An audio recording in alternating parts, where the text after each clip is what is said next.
조언을 한다면 그 조언 받으시겠습니까?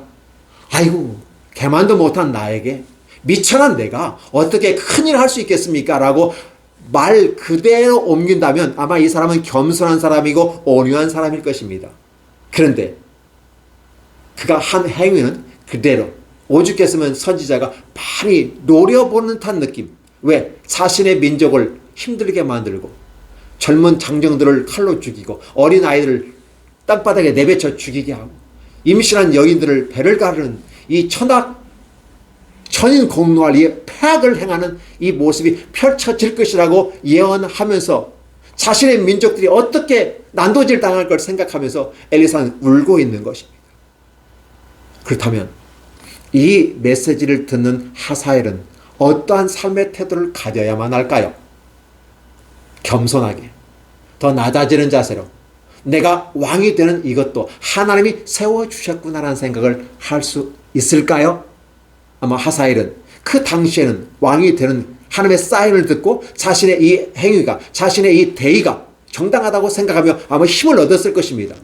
그러나 그 이후에 그는 하나님과 관계없는 삶을 살아가게 됨으로써 또 다른 역사의 반복이 된다는 사실은 여러분은 어떻게 생각하십니까? 이건 하나의 그림입니다. 하나의 그림이에요. 그렇다면 저와 여러분은 이 그림을 통해서 나는 어떠한 생각을 하고 있을까?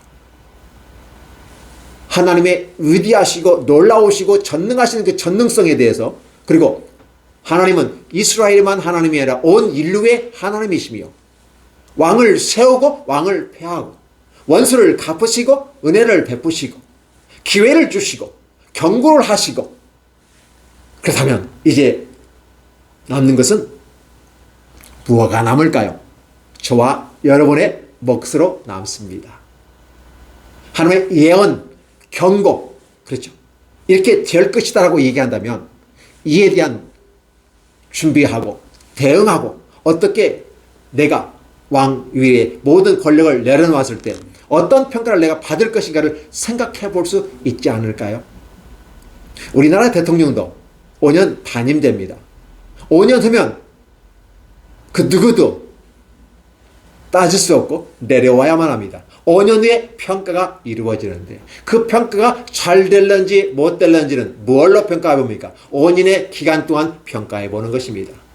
우리가 비록 원튼 원치 않든 간에 대통령을 세웠습니다. 그리고 인정했습니다. 그렇다면 그 대통령이 잘 되도록 도와야 하지 않을까요? 그러나 우리는 국민의 입장에서 돕는 것은 사실이지만 이 국민들을 이끌고 간 하나의 수장으로서 대통령은 어떠한 삶의 자세로 갈까요? 어떠한 가치 철학을 가지고 가야 될까요? 우리는 이걸 5년 후에 심판할 겁니다. 당을 심판할 것이고, 그렇죠? 그리고 아울러서 한 사람을 평가할 겁니다. 본인은 5년 동안 대통령이란 평가를 받고 대통령의 지위와 그 월급과 그 모든 것을 다 누렸지만, 그러나 역사의 현장 속에서 매도될 수 있고 난도질 당할 수 있다는 사실입니다. 그렇다면 이러한 것들이 반복되지 않게 하는 것이 역사입니다. 오늘 열왕기사를 통해서 우리가 느낄 수 있는 것은 바로 이런 부분이에요. 왕이 열왕기서에서는 안 된다는 거예요. 실패했다는 거예요. 그러면 열왕기 하에서는 선지자가 다시 한다는 거고, 그 선지자가 이끌어간다는데 그 선지자가 누굽니까? 엘리사를 통해서 이끌어가고, 하나님께서 엘리사를 통해서 하나님의 세계를 이끌고 이 우주 만물을 함께 지금 운영하고 계시다라는 사실을 보여준다면 결국은 누구의 손에서 끝이 날까? 하나님의 손에서 끝이 나고, 그 평가도 어떠한 평가가 임할까? 사람의 평가가 아니라 하나님의 평가라고 하는 부분이에요. 역사라고 하는 현장 속에서 사람이 평가를 하지만 그 평가에 있어서 하나님이 평가를 내리신다는 사실을 얘기하는 것입니다. 어떻습니까? 저희가 오늘 이 설교에 시작해서 여러분 이 그림을 보면서 여러분 무엇을 보이십니까? 무엇이 보입니까? 여러분 어떻게 생각하십니까? 라고 하는 부분을 질문을 던진 것입니다. 하나님의 말씀은 바로 그림과 같습니다.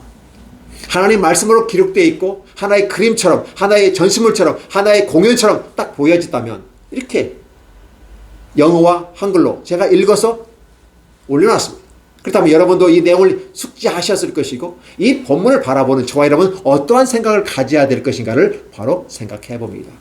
분명히 엘리사, 베나다, 하사엘, 이 세 사람의 주인공의 오고 가는 대화 속에서 저와 여러분은 반드시 기억해야만 한다는 사실입니다. 하나님의 탁월성과 위대함, 그리고 하나님이 주신 그 권위가 오늘 이 땅에서 존경과 사랑을 받고 있다. 권력과 힘과 능력으로 밀어붙이면 그것은 폭거이고 폭력이란 사실입니다. 당장 먹기에는 탱크를 밀어버리면 빨리 처리가 됩니다. 그러나 권위는 그렇게 빨리 처리되는 게 아니라 장시간 높은 인내와 수고와 섬김으로 권위가 이루어지는 거 아니겠습니까? 바로 하나님의 나라는 그렇게 권위가 이루어지는 것입니다.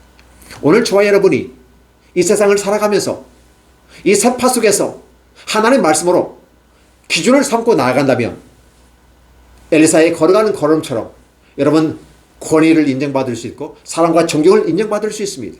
그리고 하나님께서 좋은 평가를 해 주실 것이고 지금 임박한 그 상황에서 한 번 죽는 건 정한 이치이고 반드시 죽은데 한 번의 심판이 있는데 그게 바로 천국이냐 지옥이냐라는 것입니다. 하나님의 사랑으로 실행했느냐 하지 않았냐는 것입니다. 오늘 저와 여러분이 영생을 얻고자 원한다면 하나님의 사랑을 가지고 사랑을 실천해 보십시오. 왜 그렇습니까? 하나님은 사랑이시기 때문에. 그래서 하나님의 최종적인 판단의 기준은 뭐냐?